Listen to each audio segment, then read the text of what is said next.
doutor Aloysio, que é psiquiatra, que é homeopata, Andrade, ambos são descendentes de gente importante. Bom dia. Eduardo, bom dia. Fernanda, Frederico, ouvintes internautas. O Andrade, nesse caso nosso, meu e do Frederico, vem do Carlos Gabriel de Andrade, que foi o Barão de Saramém, que foi prefeito, que foi um sujeito muito bem sucedido em Ouro Preto. Inclusive recebeu o Dom Pedro II, quando Dom Pedro esteve em Ouro Preto, veio a Nova Lima. Então, Andrade aí é motivo de alegria e de orgulho para nós, né? E eu vou continuar rapidamente, Eduardo, falando de família, falando de meu avô, Godofredo Andrade, que era neto do Barão de Saramém, e que teve durante anos, junto com minha avó, a farmácia Santo Expedito, na rua Estevão Pinto, esquina de Monte Alegre, e hoje é dia de Santo Expedito, que é o santo das causas urgentes. Então, as farmácias antigamente, né, Fred, funcionavam como um verdadeiro posto de saúde, né? Exatamente. Até uma UPA, porque era o atendimento de urgência, você tinha muito poucos médicos, muito poucos serviços de atendimento, as farmácias tinham esse papel. Então, homenagear Santo Expedito, que tem essa função, São Judas Tadeu das causas impossíveis, né?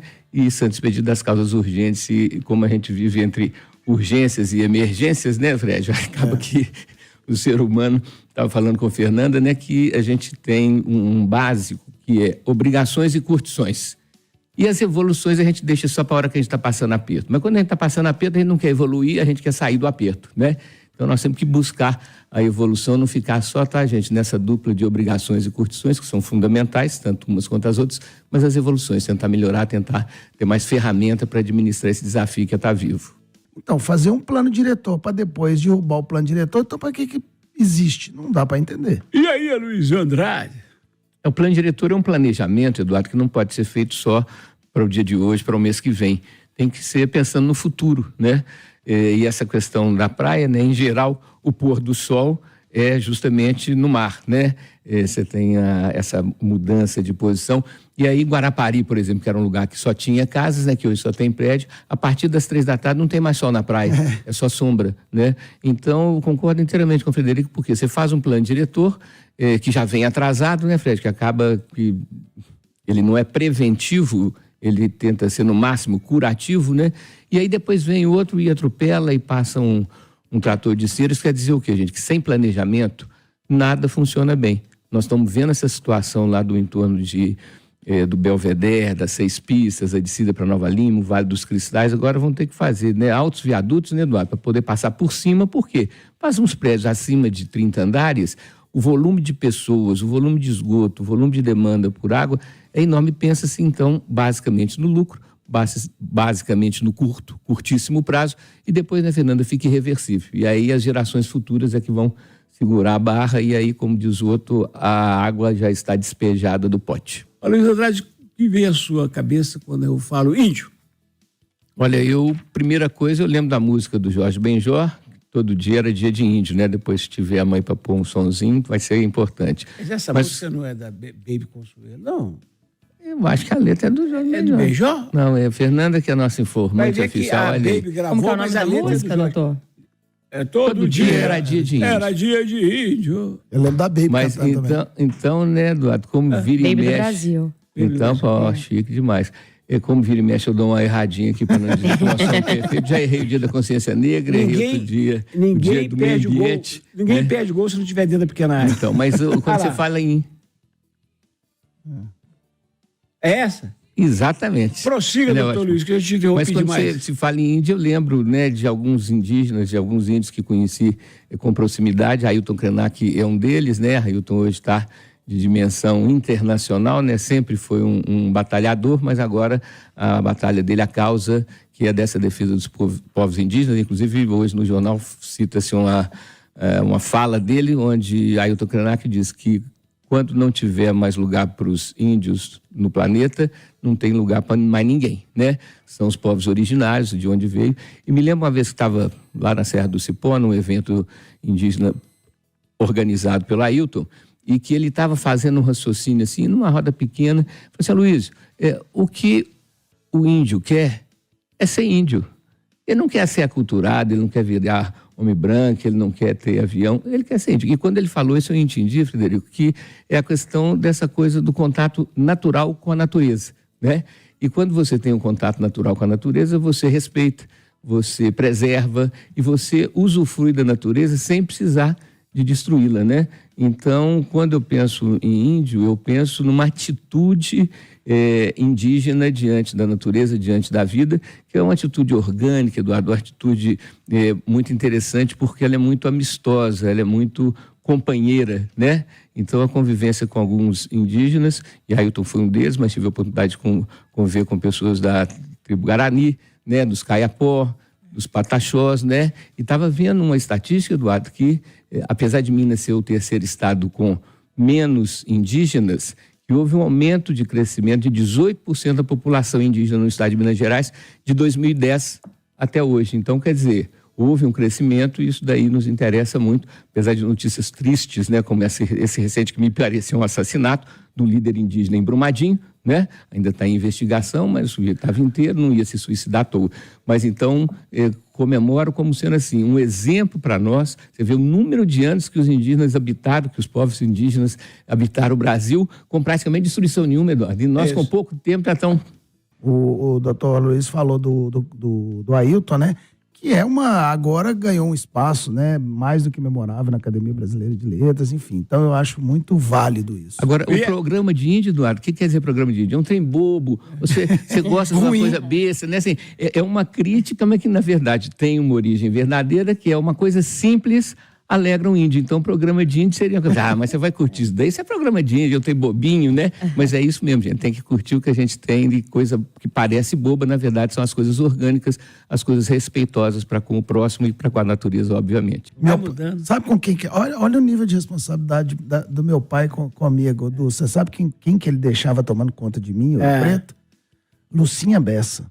Gente, olha o pai é vivo? Meu pai é vivo. Como é que chama? Jaime. Sr. Jaime, com todo respeito, o senhor é irresponsável. 10h21. Luiz, cadê a mãe, Luiz? O papel materno ele é insubstituível do ponto de vista de que a atitude feminina diante do filhote é diferente da atitude masculina. Agora, o ser humano masculino, Eduardo, que tem essa capacidade, né, de desempenhar o papel de cuidador, ele ganha muito, por quê? Porque ele passa a ter um tipo de atitude, uma atitude muito mais compreensiva, uma atitude muito mais contributiva, né? Porque o papel masculino de ser o provedor, de sair de casa e sumir e voltar com dinheiro, né? Uma coisa que mais parece uma ausência do que uma presença, esse papel é um papel que precisa de ser revisto, precisa de ser melhorado, né, Fernanda? Para que a atitude de maternidade ou de maternagem possa ser exercida pelo homem também. Lógico que em proporções diferentes, isso depende do contexto, depende do momento, depende da situação, mas o pai tem que também saber ter essa atitude materna, assim como a mãe tem que também ter uma atitude que é mais paterna e masculina, da colocação do limite, que não é só do amor, Eduardo, mas do amor exigente. O que é o amor exigente? Que existe o amor, que existe o carinho, mas que existe o limite, né? Então, o papel da mãe tem que ser também esse papel que envolve a colocação de limite, para que isso não fique só, né, Frederico, na função do pai. Aí o pai é aquele chato, é aquele que dá dura, aquele que... bravo, né? Então, esse compartilhamento aí, e lembrando que não tem nada que seja, Eduardo, assim, continuamente linear, continuamente estável. A gente varia entre o excesso do mais e o excesso do menos, buscando nunca ficar parado nesses excessos. É uma gangorra que a gente tem que estar atento, tem que estar observando para poder ver. Se você está exagerando para mais começar um movimento de volta, se você está mais fechado, exageradamente fechado, começar um movimento de volta, e essa é a harmonia da busca do equilíbrio. Só não se fica, Eduardo, parado no ponto de equilíbrio, porque o ponto de equilíbrio é o lugar onde mais o desequilíbrio vai pegar o incauto, vai pegar o distraído, porque ele fica equilibrado, paradão lá, o desequilíbrio vem mão nele. Cada prédio daquele, se você bota 20 andares, 2 apartamentos por andares, você está falando de 40 apartamentos, com 5 vagas de garagem. Edu, exatamente. Eu e minha esposa, a gente passa ali no Vale do Sol e vê assim, novo lançamento, 5 vagas de garagem. Fala assim, com 20 prédios, vizinha, putz, são mais tantos carros na rua. Já parou, né? Eduardo, me lembra um estudo que eu te mandei há muito tempo atrás. Eu nem lembro exatamente o título do estudo, mas que pegava ratos, Fred, e colocava eles numa situação com comida, com água, tá certo? Mas com a população densa. Então não faltava comida, não faltava, né? Depois eu vou resgatar esse nome, um estudo antigo, né? E aí começa a ter uma série de alterações de comportamento, uma série de distúrbios pelo adensamento populacional. Sim. Então não era falta de nada, não a falta de espaço, né? Então quando você vê um prédio, né, desse tamanho, 30, 40 andares, né? Você imagina então que a relação entre os moradores é praticamente zero, porque é tanta gente que é ninguém, né? Porque você não tem a proximidade, você não tem a identidade, né? Então, do ponto de vista prático, essa sabedoria aí de pensar no futuro e não só nesse imediatismo, e essa pressão que o Eduardo está falando, tem a ver com o quê? Com dinheiro, essa coisa de que tudo que conta é lucro. E isso é uma burrice, porque depois não há dinheiro. A história de Midas é antigo, né? Antiga, tudo que ele tocava virava ouro. Aí ele morreu de fome porque tocava no alimento, virava ouro, não tinha como comer. Então não pode ser só a questão financeira, a questão econômica mandando nas nossas vidas. Quando o caminhão provoca uma grande tragédia, antes tem um carrinho querendo ultrapassar no lugar que não deve, senhor Luísio. E aí a gente teve um exemplo recente, né? Esse acidente com um ônibus no Vale do Rio Doce, onde o motorista tombou o ônibus, matou 7 pessoas, machucou várias. A justificativa dele foi que passaram os cachorros na pista e foi desviado os cachorros. Você vê a falta de preparo, né? Porque todo motorista, foi a primeira coisa que eu aprendi quando meu avô, eu tirei a carteira, estava aprendendo a dirigir na estrada, indo até para Nova Lima, ali para a região do Vale dos Cristais, e aí um cachorro atravessou na pista e o motorista de meu avô falou assim, acelera. Em vez de falar freia, desvia, assim, acelera. Por quê? Porque você morre por causa de um cachorro. Quer dizer, esse preparo é fundamental. E as substâncias psicoativas, Eduardo, bebida, cocaína, rebite, né, que são esses comprimidos para a pessoa não dormir, os motoristas de caminhão, muitas vezes pressionados pela empresa, pelo patrão, acabam fazendo uso, altera totalmente a sua percepção de distância, altera totalmente a sua percepção de profundidade e altera, claro, a sua percepção do risco. Então você aumenta muito o risco. Eu penso, Eduardo, que a questão de generalizar, de todo mundo ser obrigado, a gente aí entra num outro problema, Fred, que é a questão das pessoas que são usuárias de remédio psiquiátrico, por recomendação médica. Então você tem que ter um critério, assim, às vezes a pessoa, você faz o exame de sangue e aparece lá um antidepressivo, né?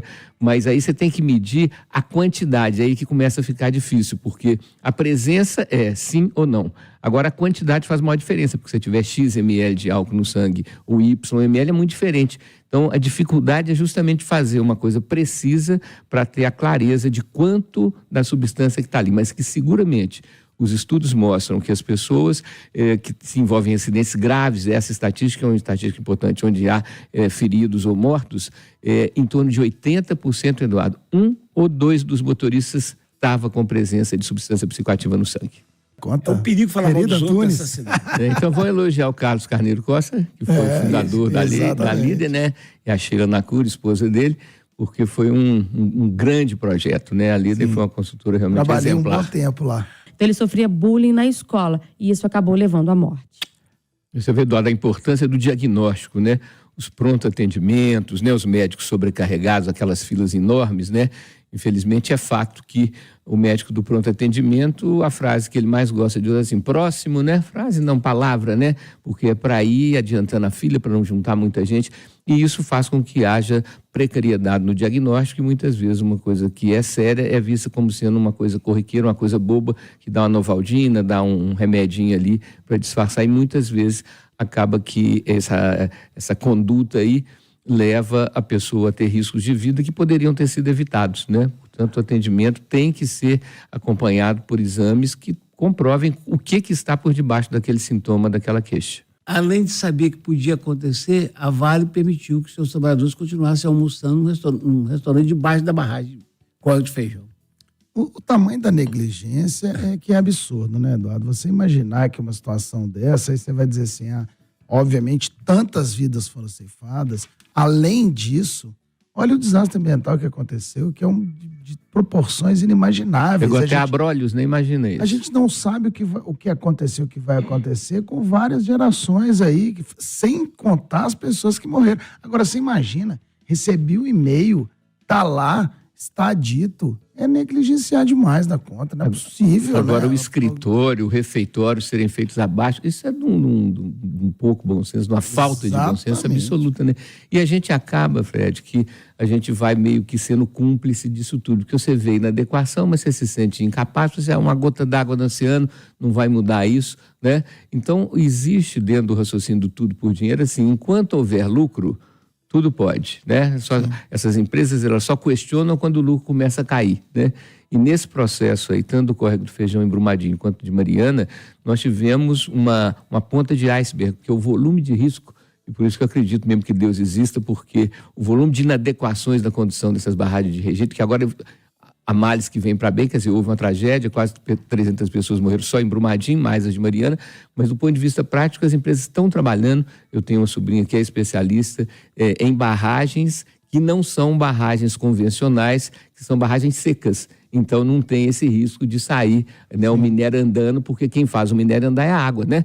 Outro absurdo, lembrando, Conceição do Mato Dentro tem um mineroduto que leva o minério de Minas até o porto no Rio de Janeiro, movido aqui a água. Então, paga-se um imposto pelo minério, pequeno, que a maioria vai para o governo federal, não fica aqui em Minas, não fica em Conceição do Mato Dentro, é levado uma água, Eduardo, uma água limpa, que é totalmente contaminada, claro, pelo minério, né, pela sujeira do minério, e pela água não se paga nada, se paga imposto pelo minério que está indo. Agora, imagina, um mineroduto que sai de Conceição do Mato Dentro vai até o mar no Rio de Janeiro. Antigamente tinha lá uma boate que chamava Barbarella, funcionou por 44 anos, um espaço com infraestrutura para receber shows, eventos corporativos, mas era voltado, né, para essa animação toda. E agora ele quer se espelhar nisso para fazer um espaço adequado para atender as necessidades do público LGBTQIA+. E ele, Du, já fez isso antes, não é a primeira vez. Lá em São Paulo, ele fez o Hotel Chile, que é popular na capital paulista e exclusivo para os homens. Inclusive, ele também vai colocar aplicativo para reserva de curta duração para pequenas temporadas no Rio e em São Paulo. Lembrar que o Douglas Drummond é irmão da Érica Drummond e que são donos do Ouro Minas, né? Do hotel que tem na Cristiano Machado, né? Sabe fazer, então, o negócio, né, doutor? Tradicional na questão da hotelaria, né? E inovador, eles são, né? A Érica foi, inclusive, secretária de turismo. Eu acho que já nasce um sucesso esse empreendimento. Eu quero falar com este público. Ponto. Não tem mais o que se discutir. Essa especificidade, né? Exatamente. É fundamental, porque os grupos são muito diferentes, né, Fred? Se você quiser, né, tiver vontade de agradar todo mundo ao mesmo tempo, não dá, tem que ser uma coisa mais específica mesmo. Exatamente. Ô, Luiz Andrade, até sexta que vem, se Deus quiser. Até sexta que vem, quero fazer 2 rápidos raciocínios. Um sobre os Inconfidentes, né, dia 21, dia de Tiradentes. Então, a luta pela libertação do jugo, pela libertação da escravidão, dos impostos, né? Nós ainda continuamos nessa situação, né, Frederico? Sendo vilipendiados, como se diz. Então, homenagem a todos os que batalharam, né? A segunda coisa é que a Anglo Gold Ashanti, a mineradora, que está fazendo um projeto em Nova Lima, onde era a mina grande, a mina de Morro Velho, antiga, uma coisa assim brilhante. Estiveram na associação comercial fazendo a apresentação, um projeto que eu achei completamente inovador. Por último, um abraço pro pessoal lá do posto Ponte Nova, na Nossa Senhora do Carmo, um pessoal muito dedicado, que estão lá, cada funcionário lá há mais de 20 anos. Então, homenagem a todo mundo que trabalha, que gosta do que faz, como você, Fernando Viegas, e todos os funcionários da Itatiaia. Até a semana que vem.